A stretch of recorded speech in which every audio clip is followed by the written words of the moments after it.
à cette table ronde sur l'imagerie du voyage dans le temps, le cinéma, les séries télé, la littérature et les jeux vidéo, qui est environ le titre le plus long du monde, mais j'avais pas d'idée pour le raccourcir. On va faire un petit tour de table pour présenter cette belle brochette d'invités, de ma gauche à ma droite, parce que c'est moi qui décide. On commence avec Fibre Tigre. Bonsoir Fibre Tigre. Bonsoir Mimi, bonsoir Lyon. Très content d'être à Lyon, Fibre Tigre, il adore cette ville. Donc, tu es notamment le concepteur de Out There, qui est un très bon jeu vidéo indépendant de l'exploration spatiale. Il est pas mal. J'ai jamais fini parce que je suis nulle, mais il est pas mal. Il y a un mode facile maintenant. Oui, je pense que tu l'as fait pour moi, c'est le mode Mimi. Oui, voilà. Je travaille dans les jeux vidéo, et puis comme Out There, qui est un jeu de science-fiction, a bien marché, je suis un peu étiqueté science-fiction maintenant, donc je suis là, mais j'aimerais bien faire autre chose. Mais c'est qu'en fait, t'as rien à dire, t'es venu en tout dès qu'il y a un truc science-fiction, il y a un truc science-fiction, oh non, s'il vous plaît, j'en peux plus, je peux plus voir Gravity, je peux plus voir Cell Survive, ça me rappelle le boulot. Mais bon, voilà, j'aimerais bien faire autre chose, mais. Ton prochain jeu, donc The Sigma Theory, qui sort l'an prochain, c'est de l'espionnage. Mais il y a des éléments de science-fiction. Après, si tu fais pas d'efforts, tu fais pas d'efforts. Voilà. Ok, on a Julien Pirot. Bonsoir. Bonsoir. Donc tu es level designer et scénariste chez Ubisoft, voilà, notamment pour une licence... Voilà, sur la série Might and Magic, mais donc là, pas du tout de la science-fiction, c'est de la fantasy. Et voilà, et sinon, vous m'avez peut-être déjà vu sur No Life, dans une des émissions que je fais, Retro and Magic, 1D6, Crunch Time, La Minute du Geek, et d'autres. Et d'autres. Qui sont arrêtés pour la plupart. Ok, bienvenue. Est-ce que ça te parle le voyage temporel Est-ce que t'es comme Fibre en mode non, mais moi j'aime même pas la SF, pourquoi je suis là? Ah si, j'adore la SF, c'est juste que les jeux sur lesquels je bosse ne sont pas de la SF, pour le coup. Ok. Mais ça n'empêche pas. On a le fossoyeur de film. Bonsoir. Bonsoir. Quel timbre. Donc faut-il encore présenter le fossoyeur de film, oui. Cinéphile de YouTube. Donc tu as une chaîne YouTube sur le cinéma, qui est ma foi de fort belle qualité. C'est très gentil. Merci. Et donc tu n'es pas au festival que pour la table ronde, puisque tu as plusieurs actualités. Ouais, ce soir je vais présenter la projection de La Jetée de Chris Marker et de l'Armée des 12 singes en compagnie du capitaine du Nexus 6, qui est quelque part là, ça je pense. Il va crier. Non, il va pas crier. Est-ce que quelqu'un qui n'est pas lui peut crier comme ça fait genre cette... il n'est pas méga stressant, pas juste... Il est en train de boire des bières. Ah oui.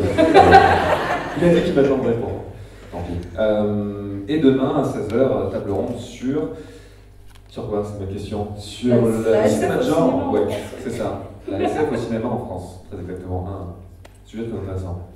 Donc à noter, si j'ai bien vu, la projection de ce soir est complète. Donc tu auras le... J'espère bien. Pas déconner. On a Raphaël Colson. Bonsoir. Donc, tu es écrivain et essayiste de science-fiction et tu bosses notamment sur la science-fiction japonaise.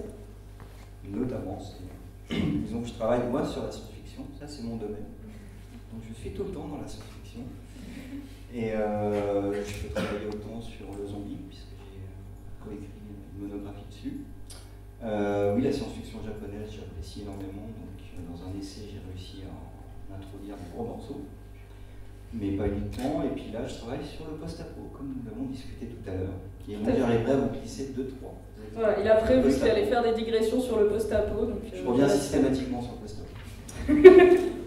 Ça va être le sous-thème de ce soir, le voyage dans le temps et le post-apo.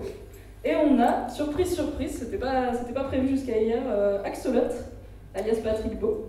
Bonsoir Mimi. Bonsoir. Donc Axolot, tu as une chaîne YouTube aussi de curiosités, de choses insolites et surprenantes. Voilà, une chaîne YouTube, des livres, des BD, ça n'arrête pas. Et donc du coup, comme je suis curieux de beaucoup de trucs, ça me permet de m'incruster dans des tables rondes de science-fiction. C'est bien. J'ai pas vraiment de domaine précis, à partir du moment où ça m'étonne et ça m'intéresse, je peux en parler. J'espère que tu auras des histoires insolites sur des voyageurs temporels. Des tas. Ah, ça va être bien. Au pire, si on est un peu fatigué, on s'arrête et on laisse Patrick raconter des histoires. Ça va plaire à tout le monde. Eh bien, bienvenue. Je suis très contente d'être là. Et du coup, petite présentation rapide. Moi, je suis Mimi. Je travaille chez mademoiselle.com, qui est un site internet qui est très bien pour le lire. Et je ne sais pas exactement pourquoi je suis là. J'aime bien la science-fiction dans la vie et on m'a proposé, comme j'anime des podcasts en live sur YouTube, d'animer cette table ronde. Du coup, j'ai dit oui parce que j'adore Lyon et que chaque occasion d'y revenir est une fête. Et le festival avait l'air très cool, donc voilà, je suis là. Mais je ne vais pas répondre à mes propres questions. Je suis là en touriste. Est-ce que tu aimes la science-fiction? J'aime beaucoup la science-fiction, j'en consomme pas mal, j'en ai fait des petites chroniques sur YouTube sur des livres et des séries et des films, mais je suis loin d'être aussi spécialiste que d'autres personnes autour de cette table, je pense. Je suis un peu dilettante. Alors, on va mettre la pression à absolument tout le monde autour de la table. Oui, tout à fait, sauf Fibre qui a admis dès le début que... De quoi? Bah que la SF, t'en as un peu marre, quoi. Non, oui, j'en ai marre de travailler dedans, mais j'aimerais bien prendre un peu de distance et me replonger dedans avec plaisir. Espérons. Alors, j'ai voulu commencer, donc je vous ai fait passer les questions avant, sauf à Axolot qui a décidé d'être en roue libre totale et de ne pas les lire. Mais je sais peux pas dire quand on va parler. Quand c'est spontané, ouais. C'est beau. Du coup, ouais. C'est son côté Comment curieux. C'est ça. Donc, ils ont eu environ 10 minutes mentalement pour préparer. Je voulais commencer par vous demander quel outil de voyage dans le temps vous a le plus marqué dans une œuvre, dans toutes les façons qu'on a pu représenter le voyage temporel dans toute la culture. C'est très vaste comme question. Est-ce qu'il y en a une qui vous a le plus marqué, que ce soit la première que vous avez vue ou celle qui vous a le plus influencé dans votre boulot peut-être? Tu me regardes moi, c'est ça? Ouais, je te regarde toi, donc tu commences. Alors sachez que tout là-bas, c'est les choses intéressantes, et plus ça va, plus ça va être chiant. Donc je vais répondre à le truc le plus chiant. Super sympa pour Julien qui se prend un dommage collatéral comme ça. Ah, mais il fait du jeu de rôle là. Donc, alors, la représentation pour moi la plus excitante, c'est vraiment extrêmement ennuyeux, c'est la représentation donnée par la physique, c'est-à-dire que aujourd'hui, il y a des lois physiques, la physique relativiste, qui permet effectivement d'avoir des distorsions temporelles, c'est-à-dire qu'il y a des gens qui vieillissent, on va dire, vous vieillissez plus vite si vous êtes sur la Terre que si vous êtes dans une station spatiale, environ d'une seconde sur la durée de la vie, et aux échelles spatiales, ça peut être extrêmement long. Donc les distorsions temporelles sont autour de nous, elles existent, le voyage temporel existe, mais on ne peut pas les percevoir à notre échelle, et c'est quelque chose de très excitant qui n'utilise même pas d'artifice, on va dire, de fiction. Je me souviens que la question c'était dans une œuvre. Il y a beaucoup d'œuvres de art science, par exemple La planète des singes, qui utilisent la physique relativiste pour expliquer la différence d'écoulement du temps entre deux êtres. Voilà. Je viens de me tirer la langue, cette personne est très mature. Voilà. Ok, merci Philippe. Donc toi, tu es plutôt sur le vrai voyage dans le temps comme on le connaît. Oui, voilà. Comme nous le comme on le vivons, connaît un tout petit peu actuellement. nous allons dans le futur à la vitesse d'une seconde par seconde en ce moment. C'est fou. Quelle statistique impressionnante. C'est gentil d'encourager. Toi Julien, est-ce que tu as une représentation en tête du voyage temporel qui t'a plus marqué? En fait, il y en a tellement qui sont marquantes. On va dire, dès qu'il y a du voyage temporel, c'est forcément marquant quelque part. Après, bon, voilà, il y a les classiques, le TARDIS, la DeLorean, tout ça. On a tendance à forcément penser à ces choses-là. Après, comme je sens qu'à cette table, je vais un peu représenter le côté jeu vidéo, jeu de rôle. Moi, il y a une œuvre qui m'a marqué pour son voyage dans le temps, c'est un jeu, un RPG, que vous avez peut-être joué sur Super Nintendo, qui s'appelle Chrono Trigger. Et où, entre autres, il y a des failles temporelles, mais il y a aussi une sorte de vaisseau qui s'appelle Epoch. Et voilà, c'est un peu comme la DeLorean qui t'a voyagé dans le temps, autant le faire à bord d'un truc à la classe. Et l'Epoch, c'est ça. Il ressemble à quoi du coup? Une sorte de vaisseau spatial, c'est dur à le décrire comme ça, mais c'est un design de Akira Toriyama. Donc si vous voyez les mechas, enfin les vaisseaux dans Dragon Ball, vous imaginez un peu le style de l'engin. Ok. François? Oui. Moi, c'est super cliché, mais c'est le TARDIS, tout simplement, le Docteur Who. Parce que généralement, quand on imagine une machine à voyager dans le temps, on imagine vraiment quelque chose qui fasse office de véhicule, on est dans des archétypes de mouvement, de déplacement, et là, une cabine police, une cabine de téléphone. Et c'est assez improbable, et ça représente bien en fait toute la série. Quand on essaie de la faire découvrir à quelqu'un, juste on passe par différents paliers d'improbabilité. Donc chaque fois, c'est quoi? Et le TARDIS est le premier palier d'improbabilité, c'est un mec qui voyage dans une cabine de téléphone. Et voilà, donc ça m'a marqué surtout pour le côté improbable et le côté à rebours des représentations les plus répandues. J'ai du mal à trouver le mot aujourd'hui. Donc voilà. Plutôt, c'est plutôt le caractère insolite d'un véhicule qui ne ressemble pas à un véhicule qui t'a plu. Ouais, c'est ça. Après, quel que soit le véhicule, de toute façon, c'est le voyage en lui-même qui prime, mais quitte à avoir. J'ai l'impression que le véhicule et les choix en fait, de ce qui va permettre le voyage dans le temps fait plus office en termes de narration presque de talisman. C'est presque quelque chose qui va symboliser quelque chose dans le récit, qui va symboliser les personnages, qui va symboliser, enfin, qui va servir presque d'emblème pour le récit. Mais finalement, enfin, qu'importe le flacon pour vivre des livres. Est-ce que tu peux être notre référent proverbe ce soir? Je vais essayer. Cool, je compte sur toi. La nuit, tous les soirs. François. Raphaël, voyons voir comment tu vas lier ça au post-apo. J'ai hâte. Non, oui, si, je vais y arriver. Je vais y arriver parce que moi, c'est 2 véhicules, 2 classiques. Un, c'est un film, c'est La machine à explorer le temps, de Georges Pal, 1960, parce que l'esthétique de la machine est vraiment importante, ça a marqué l'imaginaire populaire. Et donc, c'est un récit de post-apo, puisqu'on va dans un futur post-apo. Mais La machine, voilà, La machine, c'est un classique, et une bande dessinée qui s'appelle Black et Mortimer, Le piège diabolique, avec la machine à explorer le temps de Mortimer, qui, moi, m'a énormément marqué dans mon enfance. Et idem pour le film, La machine à explorer le temps. Donc toi, tu es plutôt sur un genre de gros caisson, de grosses machines fixes qu'on utiliserait pour se transporter, c'est moins des véhicules. C'est juste là une question d'esthétique, une question de souvenir d'enfance. Okay. Voilà, c'est des machines qui ont marqué. Celle de Black Mortimer est super stylée, c'est une boule avec une espèce de truc aérodynamique autour. En fait, il y a deux grandes sphères en fait, qui sont réunies. Et puis voilà. Et c'est aussi du post-apo, puisqu'il va dans un futur post-apo. C'est beau, quel talent. Patrick. Alors, Julien m'a piqué époque, puisque Chrono Trigger est sans doute un de mes jeux préférés de tous les temps. Du coup, je ne vais pas essayer d'être original. Vraiment, moi, la machine à voyager dans le temps qui m'a le plus marqué, comme beaucoup, c'est la DeLorean. Et donc, pour ceux qui ne le sauraient pas, ça a failli être un frigo. Anecdote. Une bonne anecdote, ça a failli être un frigo. Mais au dernier moment, ils ont décidé de le remplacer par une voiture parce qu'ils avaient peur que des enfants s'enferment dans le frigo en voulant éviter Marty. Donc ils ont opté pour la voiture. Mais on aurait pu avoir un frigo à voyager dans le temps dans le film. Et surtout, ça aurait été trop proche d'un indice. Accusation de plagiat et tout ce qui va avec. Peut-être. Bien qu'il y a quand même une différence entre le frigo et la cabine de police. Mais c'est pas on débattre pendant une heure. On reste dans un. Pour ceux qui ont vu le film Bill and Ted, qui d'ailleurs je crois passe demain matin, il me semble, à 11h. À 11h du matin, c'est le chaussette. Pour le coup, ils ont piqué l'idée de la cabine téléphonique. Bravo l'originalité. Ok, donc c'est bien, on a plusieurs avis différents. On a la nostalgie, les souvenirs d'enfance, le côté insolite, le classique pop culture. Et du coup, je pense que je suis un peu jeune, mais je pense que Chrono Trigger est aussi un classique. Pop culture, on peut le dire. Jouez-y, c'est bien. Jouez-y, c'est bien. Il y a Thomas Hercouet, pour ceux qui connaissent de l'original, qui est en roue libre dessus depuis qu'il l'a installé sur sa DS. Il est très très content.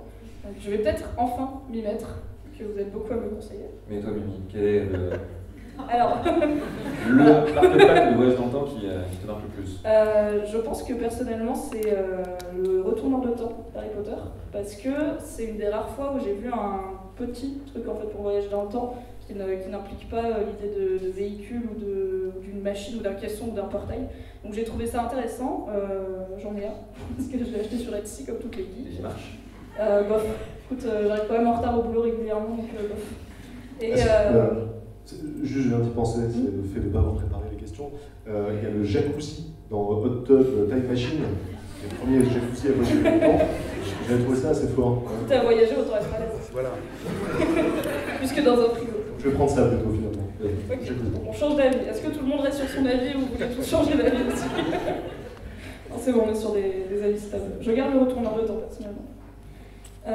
Donc, maintenant qu'on a parlé de l'imagerie, de comment on voyage dans le temps, je voulais savoir pour vous, quelle est la meilleure utilisation du voyage temporel en tant qu'outil scénaristique en fait, donc au service d'une histoire. Qu'est-ce qui vous a le plus plu comme utilisation, puisque c'est parfois au cœur de l'histoire, parfois quasiment, comme le retourneur de temps, c'est quasiment anecdotique en fait, puisqu'on en entend parler relativement peu. Donc je voulais savoir comment, quitte à ce qu'il y ait du voyage temporel dans une œuvre, comment vous préférez qu'il soit utilisé? J'ai l'impression qu'on est dans une période où, de plus en plus, en tout cas pour ce que je constate dans le domaine du cinéma, il y a une tentative de renouvellement en fait, de l'imaginaire du voyage dans le temps. Parce que je pense que si on demande à un max de gens à quoi vous pensez quand on parle d'imaginaire, imagerie de voyage dans le temps, on pense à Retour vers le futur en 2015. Vraiment, on a souvent en fait l'imaginaire de voyage dans le temps se confond avec l'imaginaire du futur. Parce que ce qui nous marque en termes d'imagerie, c'est vraiment les trucs les plus spectaculaires. Et je sais pas, j'ai l'impression qu'historiquement, en fait, les imaginaires de ça qu'on a spontanément, c'est plus des imaginaires qui relèvent du XXe siècle en fait. avec tout ce qui est voitures qui volent, avec en fait vraiment tout ce qui a cristallisé Retour vers le futur en 2015. Et maintenant, avec les années 2000 et les années 2010, on entre dans une période où la technologie est en train de rattraper vraiment ce qui a été créé en termes de science-fiction pendant le XXe siècle, et on entre dans vraiment une accélération à ce niveau. Et tous ces imaginaires se trouvent de plus en plus obsolètes et utilisés vraiment plus pour le côté nostalgique que ça peut avoir. Et aujourd'hui, j'ai l'impression que vraiment tout ce qui relève des imageries de voyage dans le temps, c'est pas tout à fait toujours du voyage dans le temps. Je pense à un film de Duncan Jones, le fils de David Bowie, qui s'est illustré en faisant Moon. Le film qu'il a fait juste après avec Jake Gyllenhaal, dont le nom m'échappe. Source Code, merci.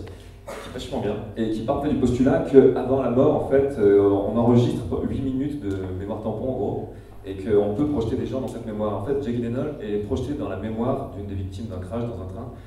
C'est pas proprement parler du voyage dans le temps, mais le récit va le traiter comme tel. Et j'ai l'impression de voir de plus en plus ce genre de démarche aujourd'hui, où en fait on ne parle pas à la base de voyage dans le temps, mais en fait on en revient à cet imaginaire-là en essayant de réinventer. Donc je parlais surtout de Source Code, qui m'a tellement marqué que j'ai oublié le titre.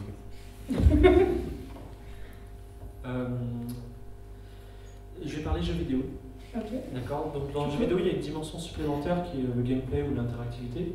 Et donc on a des jeux vidéo qui ont un traitement linéaire, scénaristique, du voyage dans le temps. On subit une histoire qui parle de voyage dans le temps. Mais il y a effectivement des jeux qui utilisent le temps comme une source on va dire, d'énigmes. Et il y a deux jeux en particulier. Donc il y a un jeu sur lequel je ne vais pas parler, c'est Braid, qui utilise le temps de façon dynamique très intéressante, mais c'est n'importe quel débat.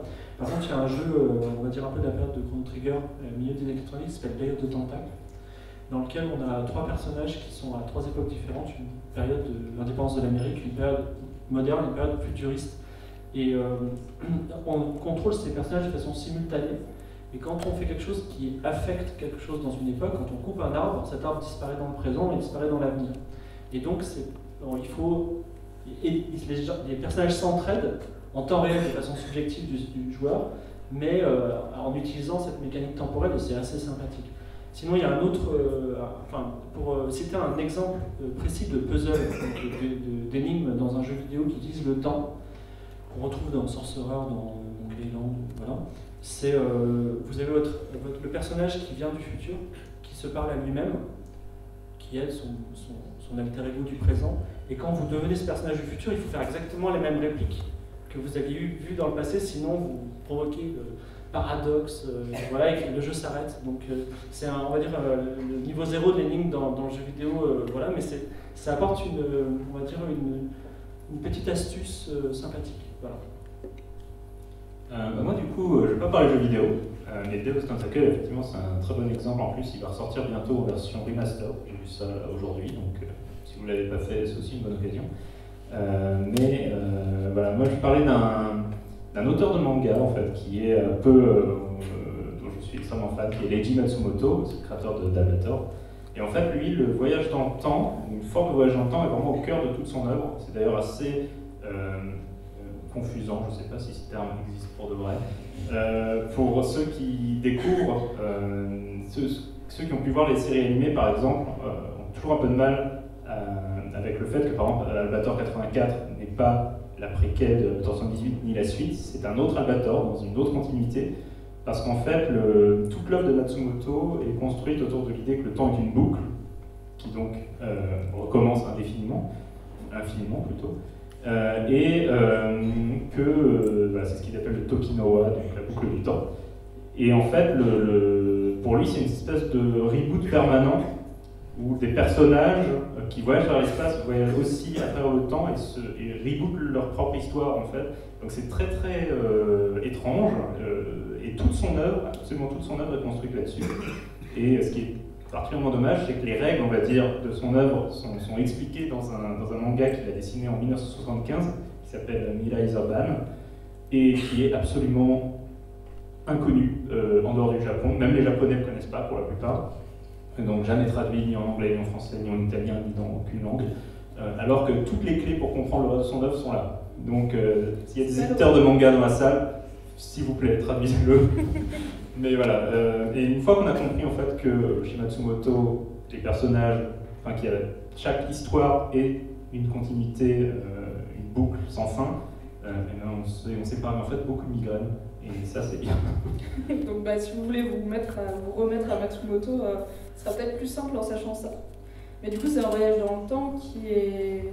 Est-ce que les actions des personnages peuvent avoir une vraie influence ou est-ce qu'ils vont toujours en revenir à leur point de départ, entre guillemets? Alors en fait, les personnages eux-mêmes n'ont pas forcément conscience de cet éternel recommencement du temps. Par contre, il peut y arriver, notamment dans une œuvre qu'il a fait qui est inspirée de l'Anneau des Nibelungen de Wagner, à sa sauce, donc ça n'a plus grand chose à voir avec l'opéra, mais où on a les dieux qui sont une espèce de race avancée, qui eux sont au centre de l'univers, donc en dehors du temps, entre guillemets.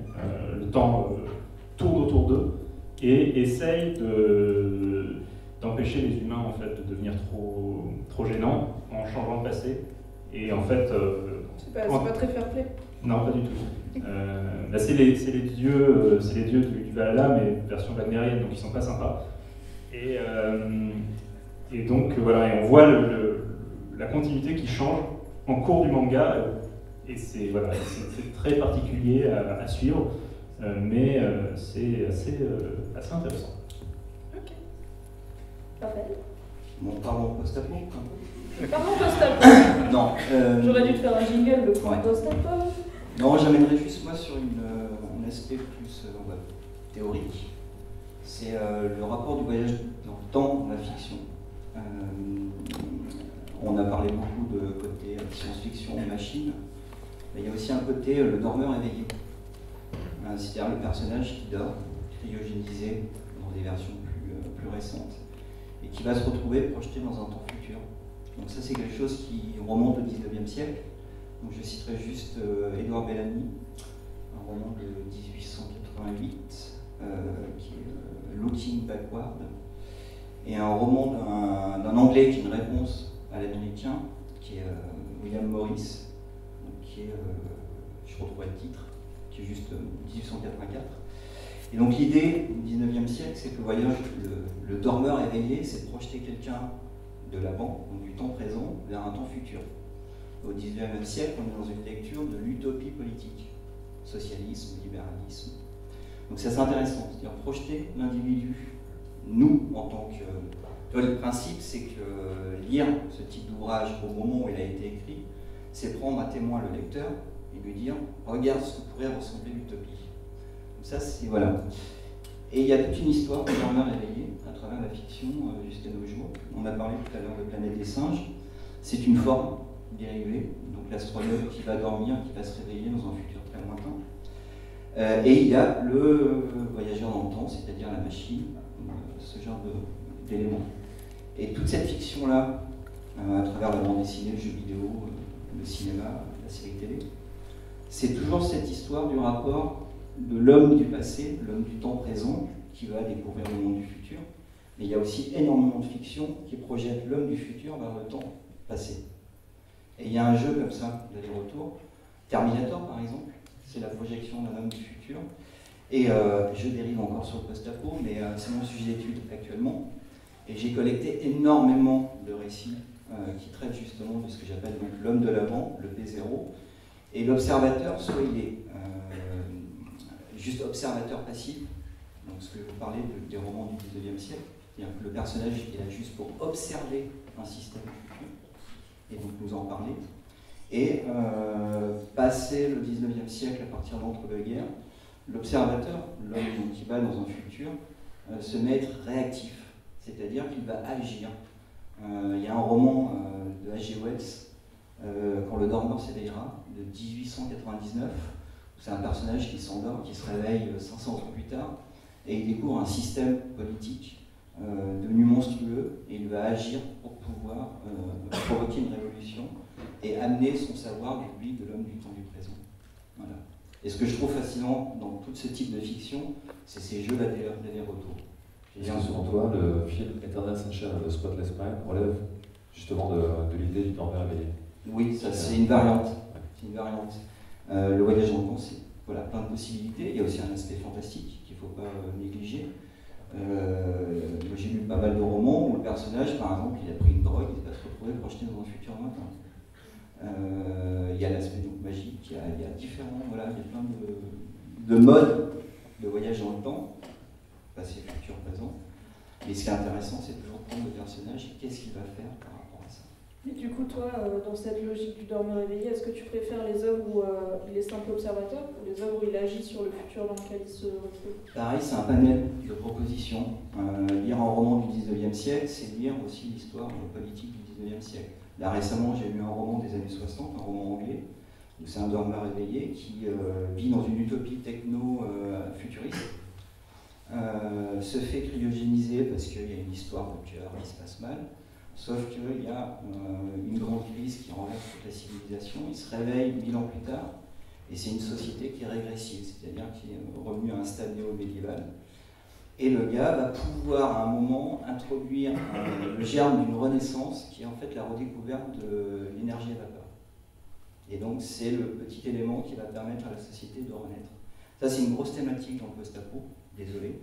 Mais qui est très intéressant, c'est voilà, ce type de personnage du passé qui amène avec lui les connaissances du passé, la civilisation, les notions, va pouvoir interagir et provoquer une renaissance. C'est aussi le film La machine à remonter le temps, à explorer le temps de George Pal, qui est toute cette problématique. C'est-à-dire que le voyageur du passé découvre un futur très lointain, revient chez lui, ramène des livres avec lui pour réapprendre les notions de civilisation. Ça, c'est une des thématiques très intéressantes.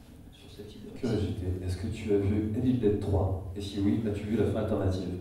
Je n'ai pas vu la fin alternative, j'adore le film. Parce que ça cumule dormeur éveillé et les post-apos. Je pense que tu seras très heureux de voir ça. J'attends la série d'ailleurs. Ouais. Enfin voilà, c'était juste pour... Il y a ce panel intéressant de différents types de possibilités. Et qu'on n'est pas uniquement dans la science-fiction, mais aussi dans des recours purement narratifs. Patrick? Bah, du coup, est-ce que tu peux me rappeler la question? Ça remonte à déjà très longtemps. La question à la base, c'est dans toutes les utilisations possibles du voyage dans le temps comme outil scénaristique, lesquels tu préfères ou tu trouves les plus intéressants? Alors, dans le cadre des récits de voyage dans le temps, je trouve que le motif de la boucle donne lieu à des œuvres très intéressantes. Je pense notamment à l'Armée des 12 singes. Il y a ce... Attention, ne spoil pas, c'est ce soir, il y a des gens qui... Je pense que c'est même compliqué. Disons qu'il y a ce principe d'inéluctabilité, cette idée que le destin s'est déjà accompli et qu'on ne pourra rien y changer. Donc on retrouve ça aussi dans Denis Darko, on le retrouve dans Un jour sans fin, le principe de boucle. Et donc c'est un motif très simple, mais qui, s'il est bien traité, peut donner lieu à des histoires assez géniales.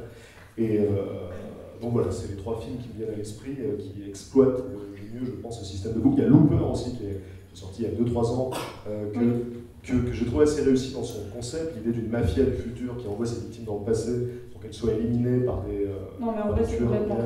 De quoi? Désolé hein, mais non mais c'est complètement con comme concept. Parce que parfois ils peuvent juste les tuer et... ils peuvent juste les tuer et envoyer le corps dans le passé.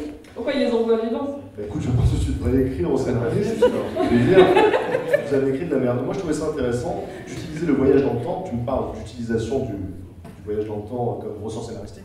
Je trouvais ça intéressant d'utiliser le voyage dans le temps comme outil de la mafia en fait.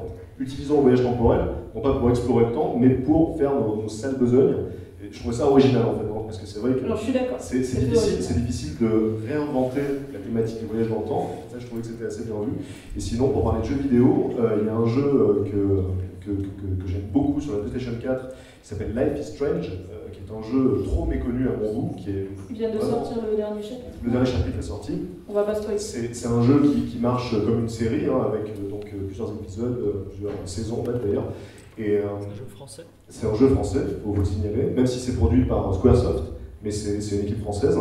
Et donc l'idée est très simple, on incarne une jeune fille, une jeune étudiante en photographie qui a la capacité de revenir dans le passé, mais de façon relativement réduite, on va dire. Elle peut revenir un quart d'heure en arrière, quoi, et ça lui permet de modifier ses actions, de modifier ses dires aussi. Par exemple, on a un dialogue avec une personne, on s'aperçoit que ce qu'on lui a dit va avoir certaines conséquences sur la suite du jeu, donc on peut revenir en arrière et lui dire autre chose. Et je trouve que le concept est extrêmement bien exploité. Le fait de pouvoir juste revenir quelques minutes en arrière, ça peut changer beaucoup de choses, et donc du coup, évidemment, il y a des tas de fins possibles à ce jeu-là, qui découlent directement de nos actions et de nos paroles. Et voilà, pour ceux qui ne le connaîtraient pas, Life is Strange sur PlayStation 4, c'est un des jeux qui m'a le plus marqué ces derniers temps, et pas seulement pour ça, pour le principe, mais aussi parce que c'est un jeu qui s'inspire de tout un tas de références cinématographiques, Donnie Darko, l'effet papillon, il y a un petit côté Twin Peaks aussi, et c'est vraiment un petit bijou. Donc voilà, pour ceux qui ne le connaissent pas, n'hésitez pas. Tu voulais dire quelque chose, François? Je voulais dire, Mimi, suspends ton incrédulité. Tu m'as fait Je veux peur. bien suspendre mon... N'oublie pas de le faire. Patrick, je veux bien suspendre mon incrédulité, mais il y a, je pense quand on parle de choses aussi... en fait, si je regarde un film sur le voyage dans le temps, je suspends déjà mon incrédulité, puisque je pars déjà du principe que, ok, on va voyager dans le temps. Du coup, je suis, je pense, un peu plus exigeante sur le reste, parce qu'on parle déjà d'un concept absolument...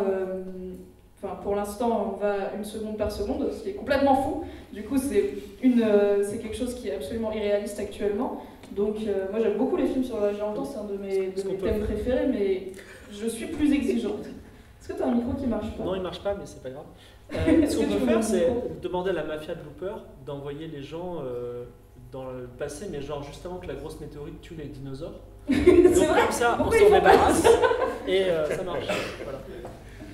Donc voilà, en fait, moi j'adore l'outil du voyage dans le temps, mais je trouve marche. qu'il est souvent exploité avec un peu de facilité. C'est pour ça que je voulais savoir quelle est votre utilisation préférée dans Où il y a mieux, il y une a histoire. Quoi. un roman, Les Déportés du Cambrien, de Silverberg, que je vous conseille, où là c'est une dictature américaine qui projette ses prisonniers politiques très très loin dans le passé, donc à l'ère Cambrien.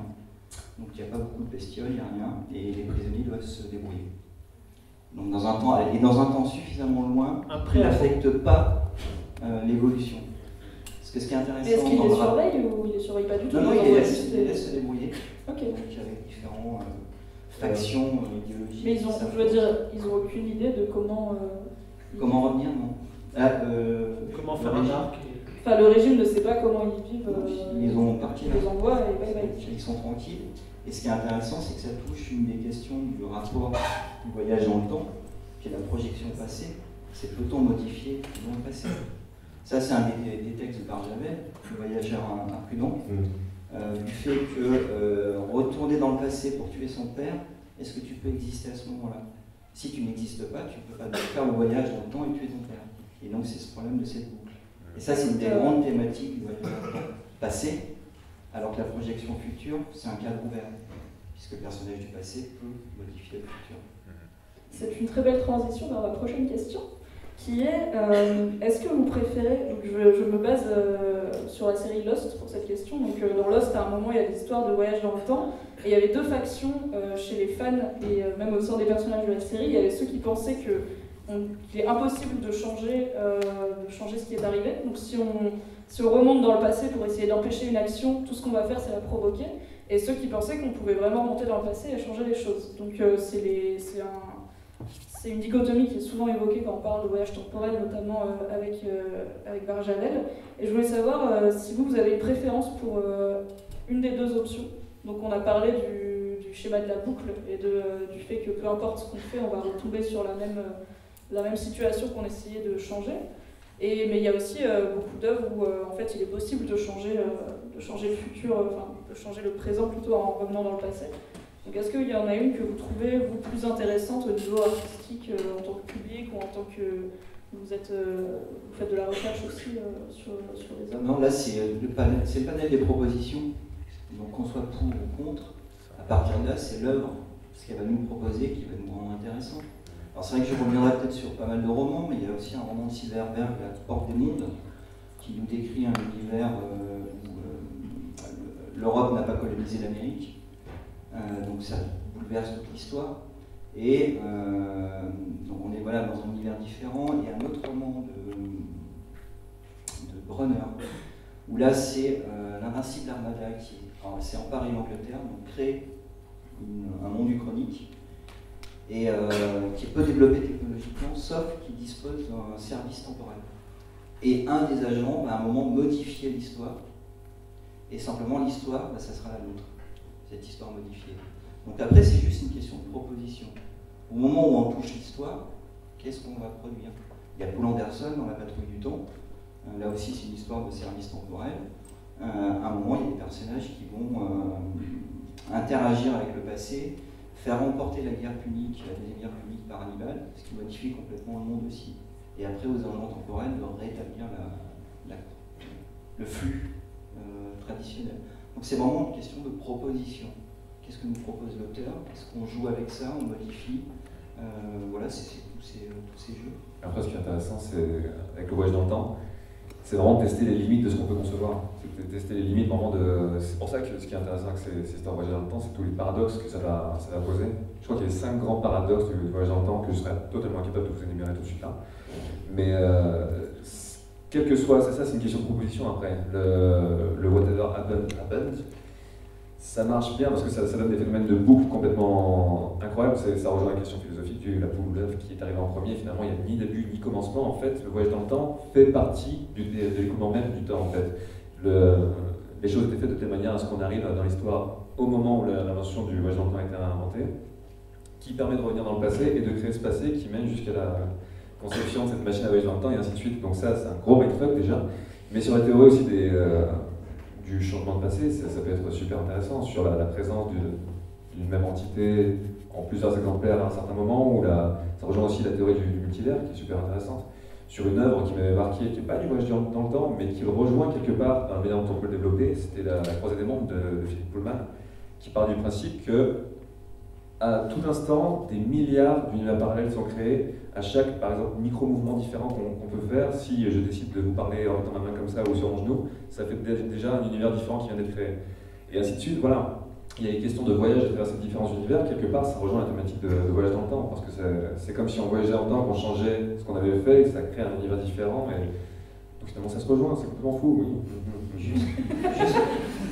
Juste pour le multivers, pour citer une autre œuvre, c'est l'œuvre de Warren Ellis, Authority, qui joue beaucoup sur le multivers, justement sur la démultiplication des univers parallèles, qui est très intéressant. Puisqu'on est là censé aussi glisser des œuvres, c'est ça? Oui, c'est tout à fait permis. Du coup, justement, moi, ça me permet de rebondir là-dessus, parce que je veux revenir sur Chrono Trigger, ce jeu dont je parlais tout à l'heure, où un truc que je trouve très intéressant, c'est qu'en fait, il y a 2 épisodes dans cette courte série donc de Squaresoft. Chrono Trigger, qui est donc le jeu original, Chrono Cross, qui est la suite.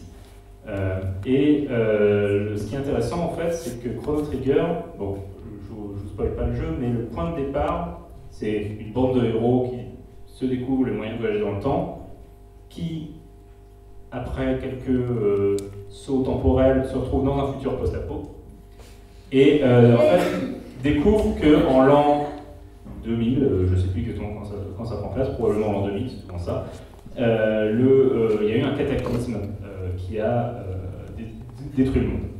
Et à partir de ce moment-là, ce groupe de héros se dit, on va remonter dans le passé et empêcher ce cataclysme d'arriver.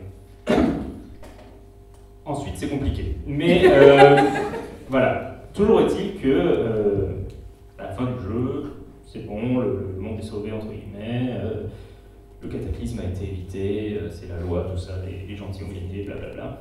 Pas grande surprise, hein, ça reste un RPG, on est là pour gagner à la fin. Et ensuite arrive Chrono Cross. Et Chrono Cross, au premier abord, n'a pas en fait de lien avec Chrono Trigger, on ne se rend pas forcément compte tout de suite du lien qui existe entre les 2 jeux. Et Chrono Cross, il n'y a pas de voyage dans le temps. Le héros de Chrono Cross découvre que, en fait, il peut basculer entre 2 réalités alternatives. Donc une dans laquelle il est mort quand il était enfant et l'autre dans laquelle il est vivant. C'est dur comme choix. Voilà. Mais en fait, il peut basculer entre l'une et l'autre. Et en fait, on finit par se réaliser que ces réalités alternatives existent parce que les héros de Chrono Trigger ont changé la timeline et qu'en fait, ça a eu des conséquences. Tout n'est pas joie et allégresse. Ça a foutu le bordel dans le micmac temporel. Et en fait, ça a des conséquences tragiques et potentiellement encore plus dangereuses que le cataclysme qu'ils ont empêché dans le premier jeu.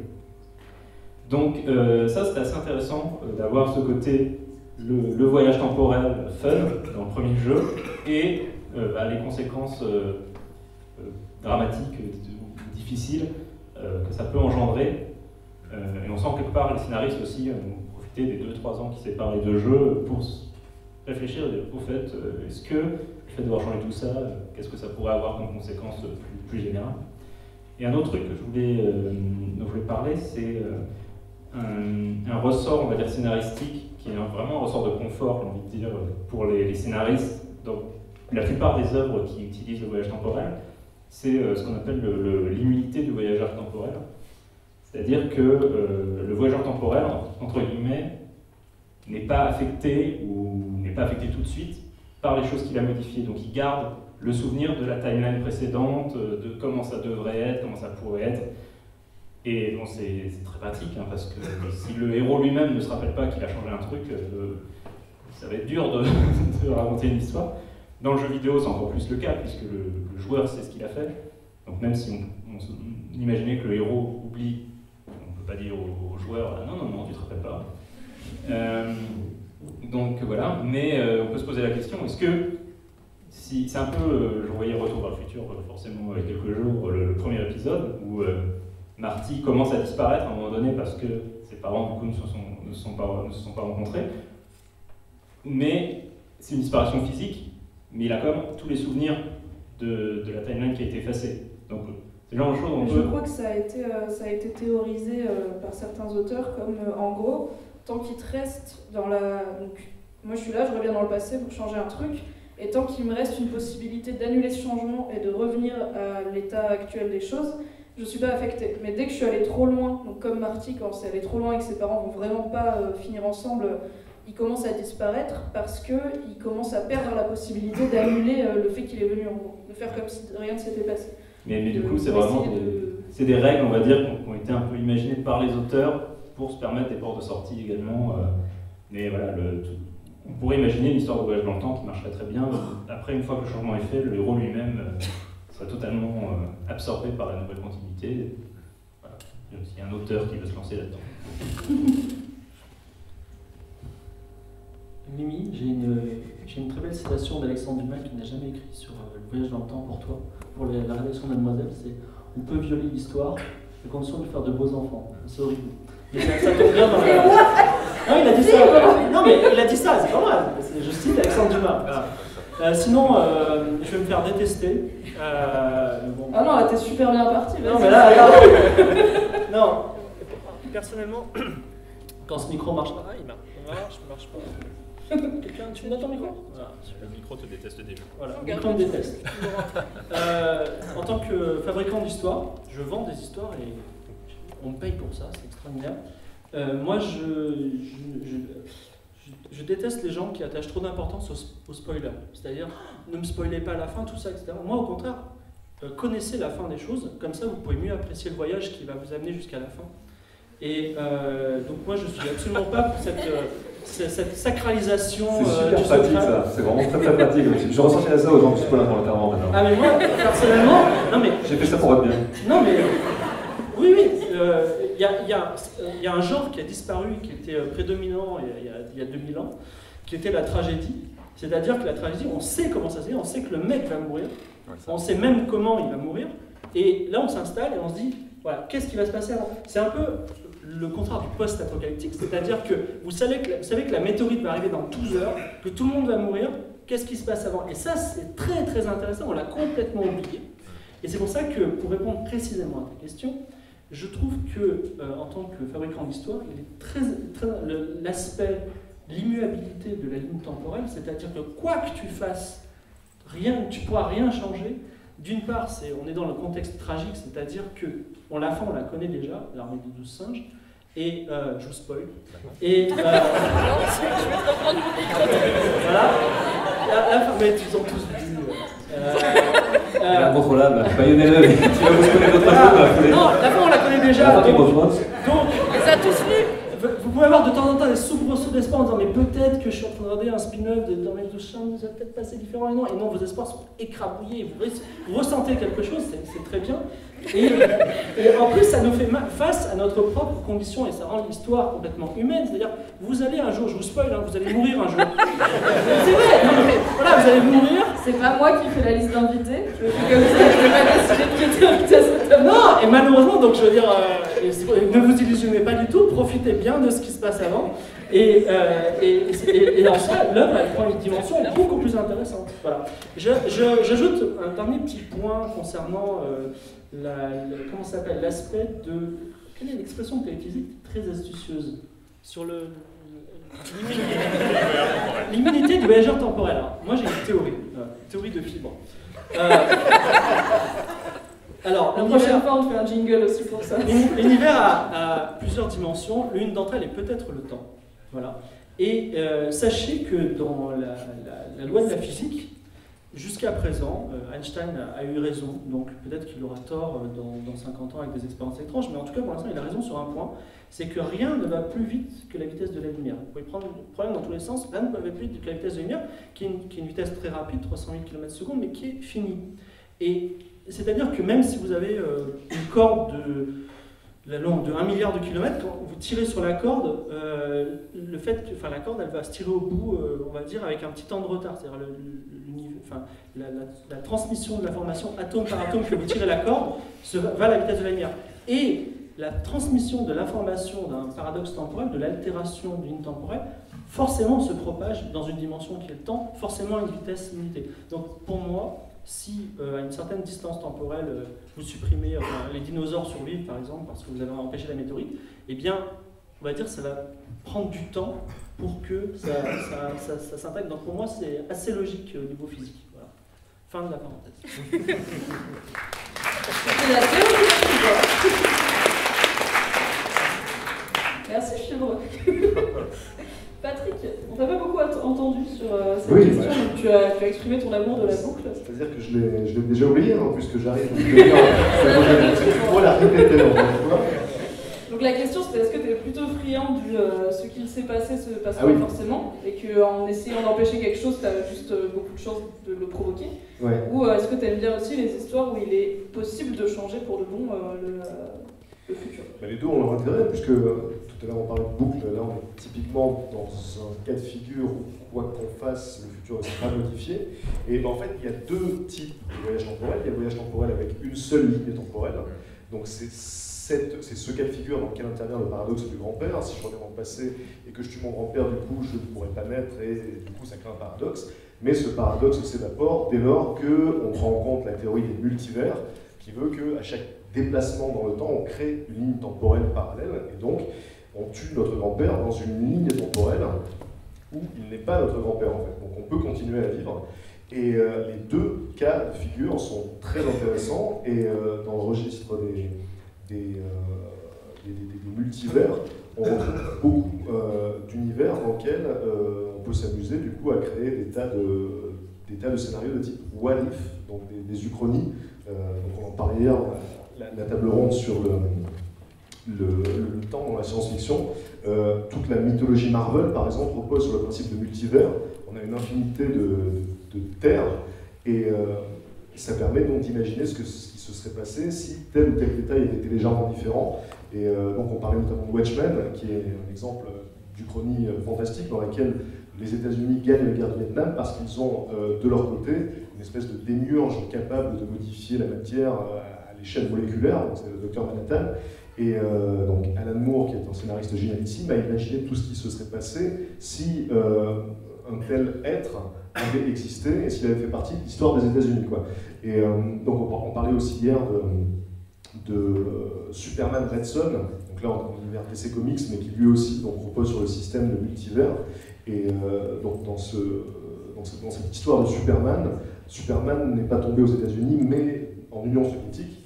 Et du coup la couverture est très belle, puisqu'on a une espèce de style graphique de propagande communiste, et Superman a un marteau et une faucille à la place du S sur son poitrail.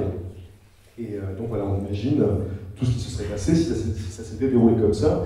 Superman essayant d'imposer l'idéal communiste à la planète entière, mais de manière tout à fait bienveillante. Et du coup, il a une sorte d'opposant en Russie, hein, qui est en fait Bruce Wayne, qui est Batman, mais qui est aussi russe. Donc il y a une toque dans le truc.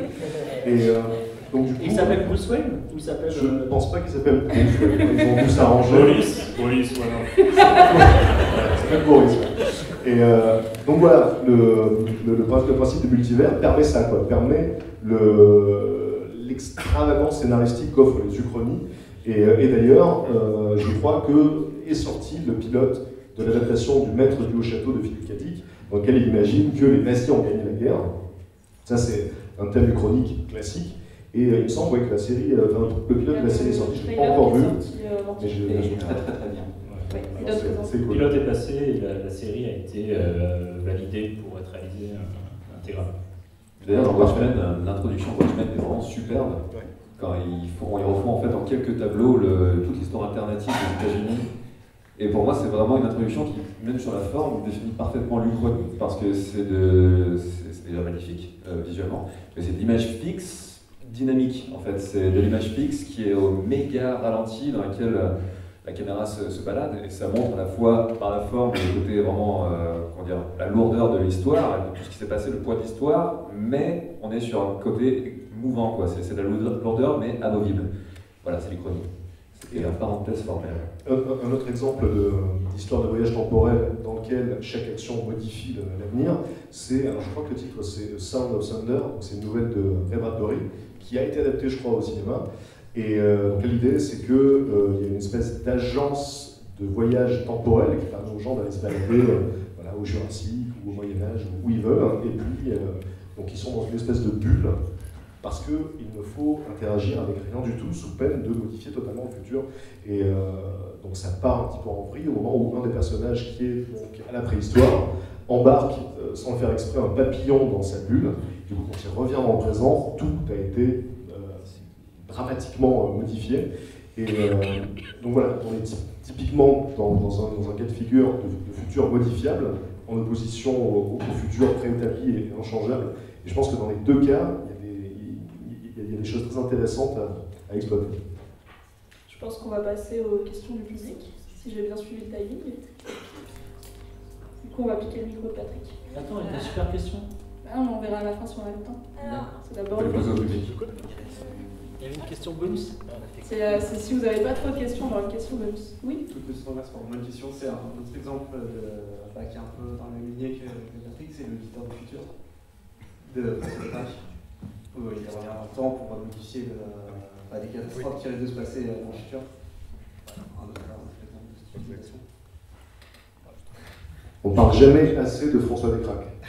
Bien d'accord. C'est un garçon formidable et effectivement, l'histoire du futur, c'est génial. Bonsoir. Bonsoir. Moi j'avais une question pour vous, donc il y a un peu plus de position personnelle derrière cette question, c'est juste que j'ai envie d'avoir votre point de vue.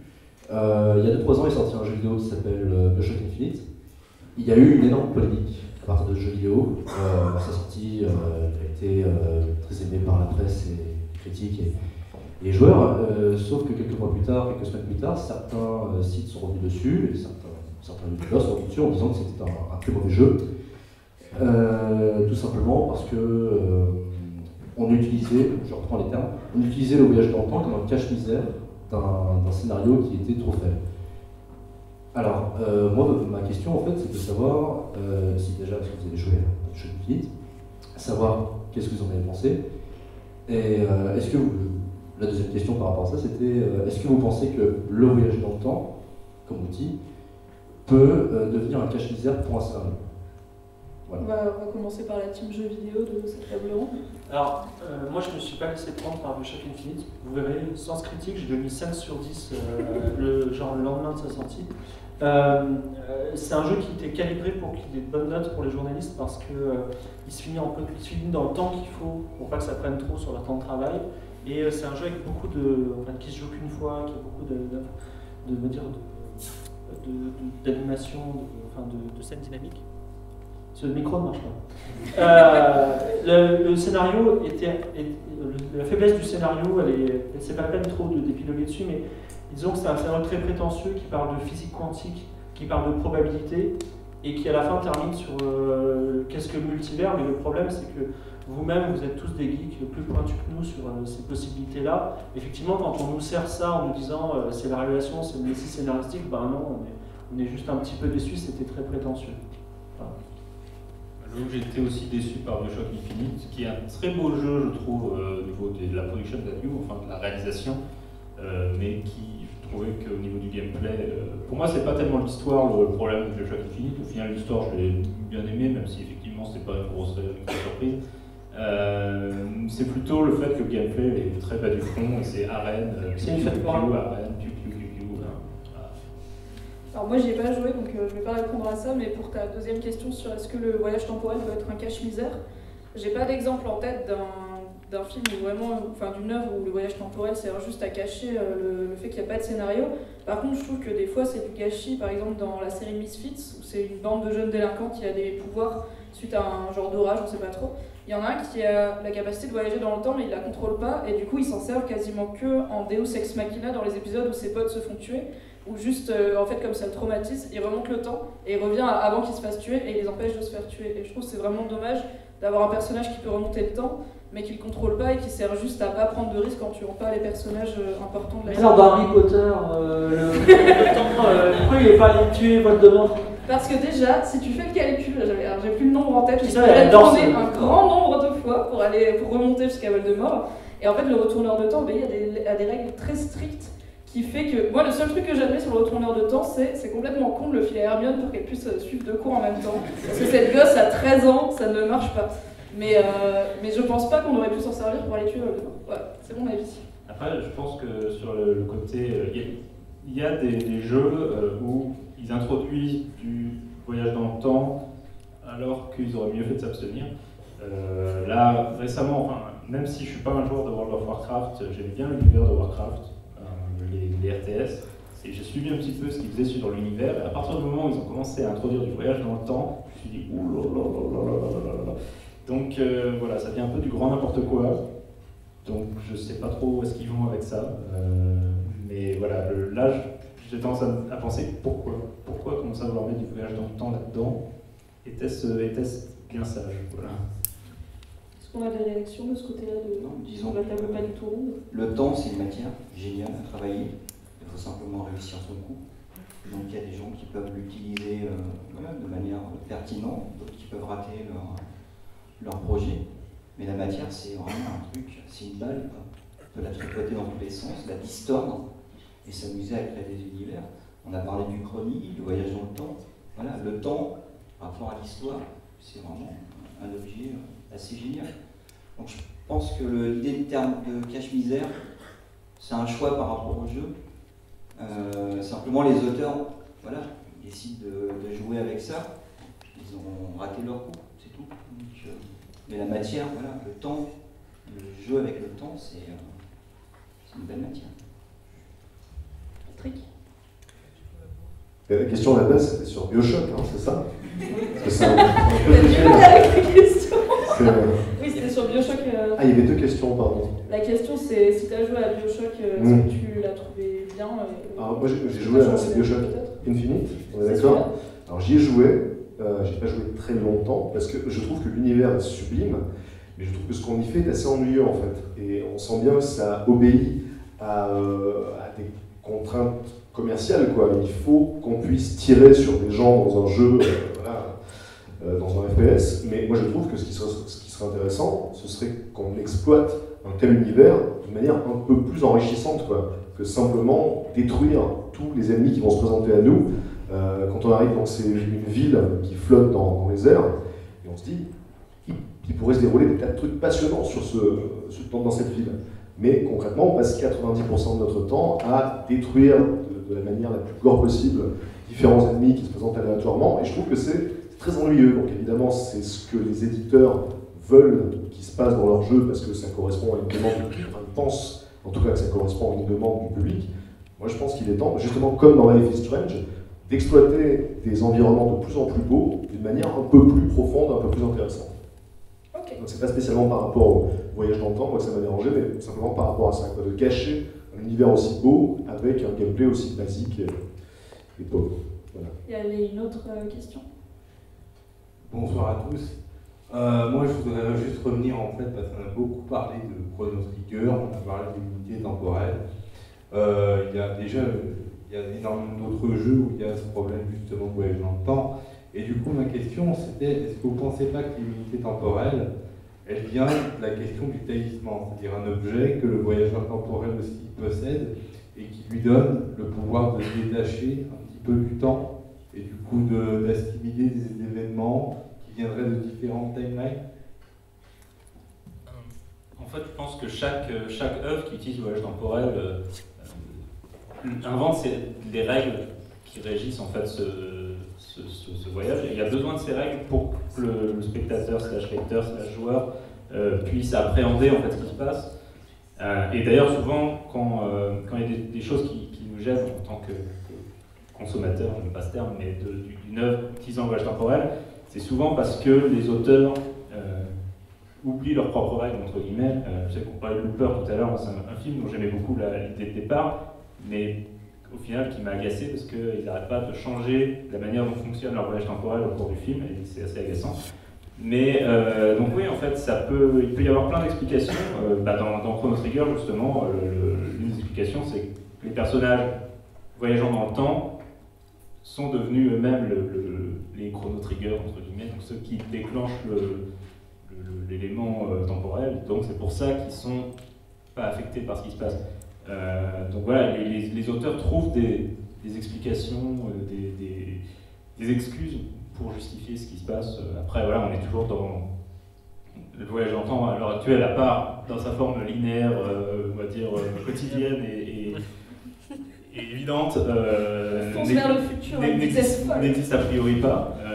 Donc, c'est les auteurs qui imaginent comment ça pourrait fonctionner et imaginent les règles qui vont après régir, qui est affecté quoi, comment. Voilà. Et les bons auteurs arrivent à faire en sorte que, pour le lecteur, ça fait sens, ça marche. Oui, surtout quand on ne les change pas en cours de route. Doctor Who.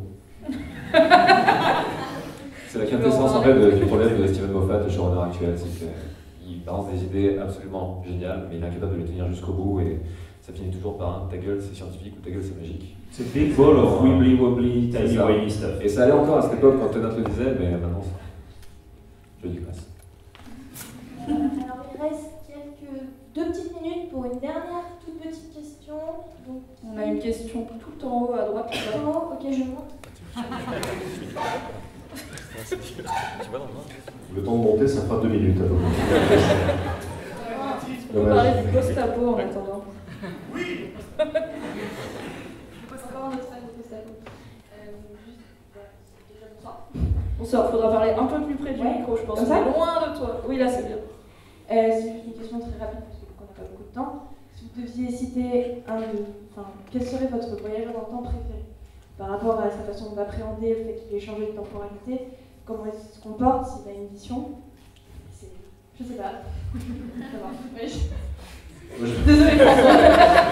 La première raison qui me vient à l'esprit, c'est le dernier X-Men où Wolverine voyage dans le temps. D'ailleurs, c'est intéressant parce qu'on n'a pas parlé de ce mode de déplacement-là, mais lui, il se déplace dans le temps parce qu'il est renvoyé dans son corps, sa conscience est renvoyée dans son corps des années 70.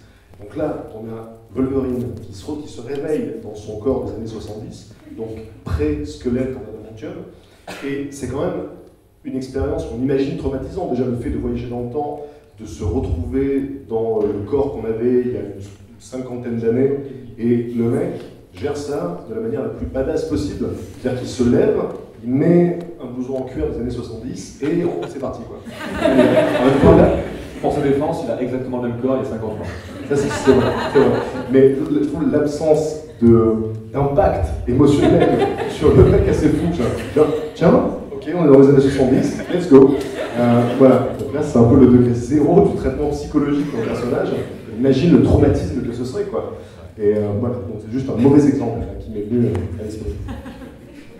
Je suis en train de chercher quelque chose d'autre que Doctor Who parce que je commence à atteindre le point de il faut arrêter d'en parler maintenant. Raphaël, t'en as un? Post-apo? Non, il n'y a pas de personnage particulier, c'est juste, j'aime bien les histoires où justement on envoie le personnage se retrouve dans le futur et il est incapable de modifier quoi que ce soit. Il y a ce rapport-là où on attend quelque chose du personnage et finalement il n'y arrive pas. Donc j'ai pas de personnage particulier, c'est des romans. Est-ce que tu veux changer de Non, tu as déjà répondu. C'était très rapide. Vas-y, finis Raphaël. Si juste par contre, je fais de la pub pour demain matin. Il y a un très très bon film que je vais notamment présenter qui s'appelle Les Guerriers de l'Apocalypse, film japonais. Et c'est le personnage de Sonny Shiba, le lieutenant, qui est très intéressant. Et c'est là par contre, c'est le rapport. Donc c'est des types du du présent, qui vont se retrouver dans le passé. C'est des militaires, au retour des samouraïs, ils se disent putain, on est trop forts. Ils ont des hélicoptères, un tank, ils se disent on va pouvoir tout faire, on va prendre le pouvoir. Et c'est cette incapacité, après, il va leur arriver quelques malheurs, mais c'est aussi cette idée de voilà, l'homme du temps présent qui se retourne dans le passé, qui se dit je suis plus fort, et là aussi il va lui arriver des malheurs. Toujours. Très rapide, pas vraiment d'inquiétude. Pour revenir sur Chrono Trigger, il y a un personnage moi, qui m'avait ému dans Chrono Trigger, c'est le personnage de robot. Parce qu'il y a cette séquence où donc, on est dans le Moyen-Âge du jeu et on peut choisir de rester dans le Moyen-Âge, enfin le robot peut choisir de rester dans le Moyen-Âge pour aider les paysans de l'époque à ensemencer leurs champs et tout ça. Donc si on choisit cette ligne temporelle-là où le robot reste, donc on laisse le robot dans le Moyen-Âge et on voyage 300 ans dans le futur et quand on revient, le robot est sur la place du village, c'est devenu une statue, donc une statue révérée par les gens. Et cette petite séquence où le robot se sacrifie pour aider les villageois du Moyen-Âge m'avait beaucoup marqué. Voilà, je voulais juste dire ça. Merci. J'ai une histoire d'amour super mignonne avec le village d'antan. Donc, roman jeunesse, qui s'appelle Le naufragé des étoiles, personne ne connaît. Et donc, tu sous-estimes peut-être notre... 1985, un jeune homme de 17 ans se retrouve projeté 20 ans dans le passé, donc l'anti-retour à le futur, se retrouve en 2015. Et il est paumé. Il est paumé, il ne sait pas quoi faire. Et là, il a une idée, il a dit j'ai qu'à prendre l'annuaire et appeler mon moi du futur. Attends, j'ai rien compris. Il part de quelle année? Il a 17 ans. Il part de 1985. Ouais. Il part 20 ans dans le futur. Donc 2005. Oui, 2005. ok. 2005. Et là, il appelle son lui qui a 37 ans. Ok. Et il fait le. Donc là, l'auteur croyait qu'il allait avoir une cabine téléphonique, donc dans une cabine téléphonique, il appelle. Qui répond? Une voix de femme. Paf. Et mec, j'ai fait chaud. Ah ouais, non mais en plus, il a le coup de foudre tout de suite. Il dit, ah, c'est la femme de ma vie, c'est incroyable, tu vois. Et un peu plus tard, il retourne dans le passé. Et il voit cette femme dont il va tomber amoureux, et il ne tombe pas du tout amoureux d'elle. Et il dit, écoute, il faudrait plutôt qu'on se voit ensemble un peu, parce que je crois que ça va bien se passer entre nous, mais ils ne sont pas sûrs, voilà. Donc c'est quand même très émouvant. Moi, ça m'a beaucoup plu. Ok, c'est chou. Julien? C'est difficile, en fait. Récemment, j'ai bien vu le film Edge of Tomorrow, où bon, j'aime pas du tout Tom Cruise d'habitude, mais là, dans ce film, je l'ai trouvé étonnamment supportable. Ça en dit long, je pense, sur la qualité du film. Tu as été supportable aujourd'hui. Et ce que j'ai trouvé assez... Donc c'est un personnage qui se retrouve piégé dans une... C'est un jour sans fin avec en plus des aliens. Je résume, mais c'est bien, hein, c'est bien. Mais voilà, et je trouvais que c'était assez rigolo d'avoir ce personnage pour qui le voyage dans le temps est autant une sorte de punition qu'une opportunité de devenir de se changer lui-même en fait, de devenir l'homme qu'il n'est pas du tout au début. Au début, c'est un gros lâche, on a envie de lui mettre des baffes, d'ailleurs il s'en prend un certain nombre. Et par la force des choses, parce qu'il est piégé dans cette boucle temporelle, il va se changer lui-même et devenir le héros qui n'était pas du tout destiné à être en fait. Et ça c'est plutôt c'est sympa. C'est les gens qui aiment, mais c'est sympa. Si, j'ai trouvé les deux personnages, post-apo encore. Charles Aniston dans La planète des singes, justement sur ce processus de l'individu qui se retrouve confronté à un futur, et Bruce Willis dans L'Armée des 12 singes. Et là c'est le rapport par contre futur-passé et passé-futur. Et c'est ces deux types d'archétypes, ces deux types de personnages qui sont intéressants et leur rapport au temps. T'as trouvé François du coup? Les Tortues Ninja 3. Ça va être cool alors. Ils sont projetés dans quelque chose pas, les Tortues Ninja sont projetés dans le Japon médiéval, et j'en parle juste pour avoir le plaisir, en tant que moi de 12 ans qui l'ai vu, déjà c'est une merde. Et c'est quand même un Japon médiéval où tout le monde parle anglais, où les Japonais sont joués par des Chinois, et où les Tortues Ninja battent les méchants en leur chatouillant les oreilles. Je pense qu'on va finir sur cette note. On fera pas mieux. Merci beaucoup d'être venu.